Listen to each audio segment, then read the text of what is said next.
fan. No reason to worry. She isn't going to ruin him. Might break his heart, but she isn't going to ruin him. My whole question is, she just broke up with Ricky Stenhouse Jr., who she was dating for like 5 years, 6 years. And they just broke up like near the end of the season. Like right after the season was over, they announced that they were splitting. Think there was something going on there with old Danica and Rogers before her and Stenhouse Jr. split? That would be my real question.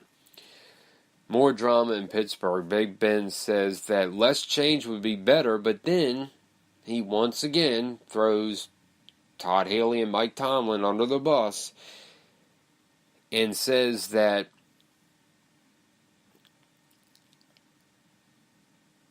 I can't check on 4th and 1.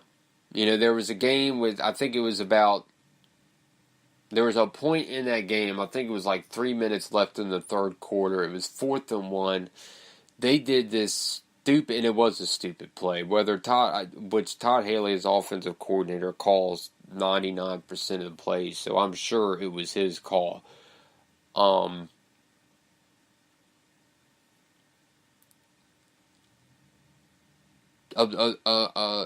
swing route to Le'Veon Bell that it was stupid. 4th and 1, you got Big Ben. Let him run it. And Big Ben is saying that that's what he wanted to do, but he doesn't have that overriding authority, meaning he can't check that on 4th and 1. Come on. You mean to tell me, as a Hall of Fame quarterback, as a 2-time Super Bowl winning quarterback, that Mike Tomlin isn't going to say to you, hey, if this is called, I want you to check to whatever you feel is right. Come on, man. I'm sorry, Ben. I think you're, and I'm saying this as a Patriots fan, I think you're the best deep ball thrower in the game. But that's bullshit. That's bullshit. You can override that. You can sit there and go, you know what, 4th and 1, yeah, we're going to check this. I'm going to run it. Come on. And he has, look, he's thrown him around the bus a couple times. That game against New England, when he fake spiked it and then ended up throwing the interception on 3rd and goal, he said that was, that's not something that he wanted to do, that came from the sideline. Come on, man. For one, you don't do that. You just sit there and you say, hey, it was a mistake. It is what it is. You don't sit there and say, well, call from the sideline. That's pretty much, and ever since that game, it has seemed that Ben wants Todd Haley gone, the offensive coordinator, who has been great at times. Has he made some questionable calls? Yes. Has that offense not been as good as times as it should be with the talent that they have? Yes. But I talked about this last night. Institutional control, coaching, and culture is an issue there in Pittsburgh. New England is what it is primarily because of their culture and what Belichick expects there and the control that he has.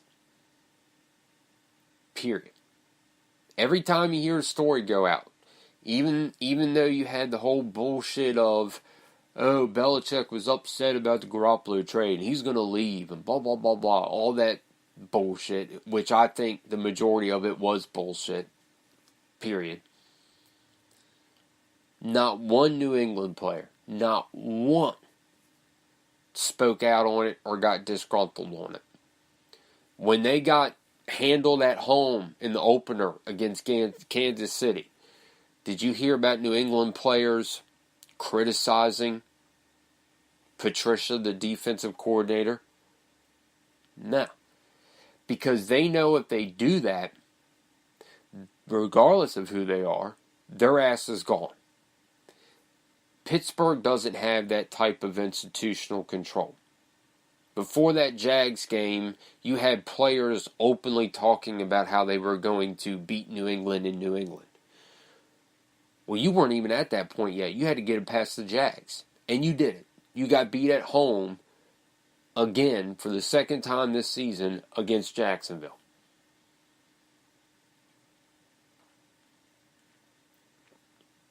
And then on top of it, you had a running back the week prior in Le'Veon Bell who says, oh, if I get franchise tagged, I'm leaving. I will not be here next season. That stuff causes issues. And I still believe that loss against New England in Pittsburgh, I don't think they got over that. And I still don't think they're over that right now. You don't see that with New England. They move on. They move on like that. Like that. And you never hear about players coming out and talking about teams that they're not even scheduled to play yet. And you definitely don't hear about players saying, oh, well, the call came from the sideline. You know, that's poor calling. And you don't hear Tom Brady going, well, you know, I don't have the authority to check on 4th and 1. There's a lack of control there. There is a lack of control. And that is why Pittsburgh is not New England. And they're going to look back on this team with a Hall of Fame quarterback in Roethlisberger, future Hall of Famer in Le'Veon Bell, future Hall of Famer in Antonio Brown. And they're going to say, we missed out. We missed out. We have nothing to show for that historical offense. And like I said, there's a lack of control there. And now there's reports that there's some minority owners of the Steelers, ones that, you know, bought some of the team from Art Rooney. They want to see Tomlin gone. And look, I said this, and look, the Rooneys, they're one of those franchises that they don't like changing coaches. They don't. They went from Cowher to Tomlin. They don't make major changes.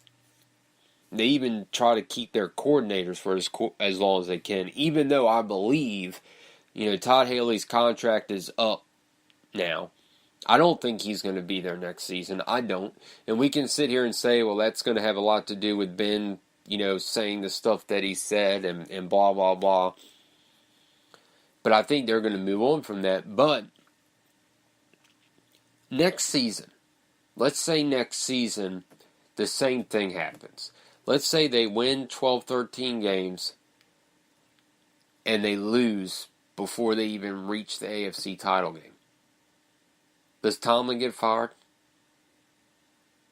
Because right now I do believe there's some questions there.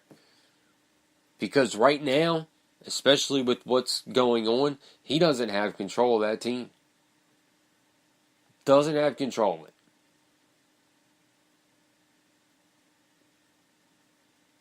I mean, really, look at the differences. Look at how New England is handled, and then look at how Pittsburgh is handled. It's culture, man. Culture has a lot to do with it. I mean, Tom Coughlin goes to Jacksonville, and we know how Tom Coughlin is. We know the ship that he runs. He goes over there, pretty much the same players that were there last season, except for Jalen Ramsey, Leonard Fournette, and, you know, some couple others. He's got them going to the AFC title game. Culture and control has a lot to do with it. Now, am I saying that Tom Coughlin is the sole reason that the Jags are in the AFC title? No. But him coming there, that changed that culture. That changed that team. That changed expectations, how media was handled, how coaching was handled, how players were handled, and that's what Pittsburgh needs. Now, I'm not saying that Mike Tomlin needs to be fired, but there needs to be better control there.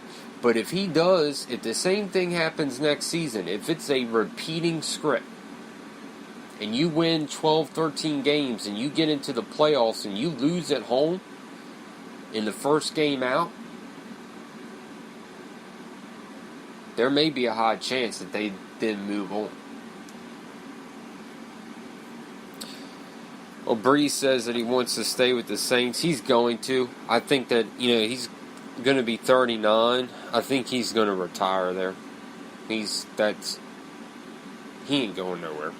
They ain't going to let him go anywhere. The Vikings are the Giants are expected to hire Vikings offensive coordinator Pat Sherman as their head coach once the Viking season is done. That does it for our show today, folks. Hope that all of you enjoyed it. For Sports Talk Speaker Radio, for iHeartRadio.com, for YouTube.com. I'm Hardy. This is the Hardy Show. Have a great, safe evening. We'll see you tomorrow.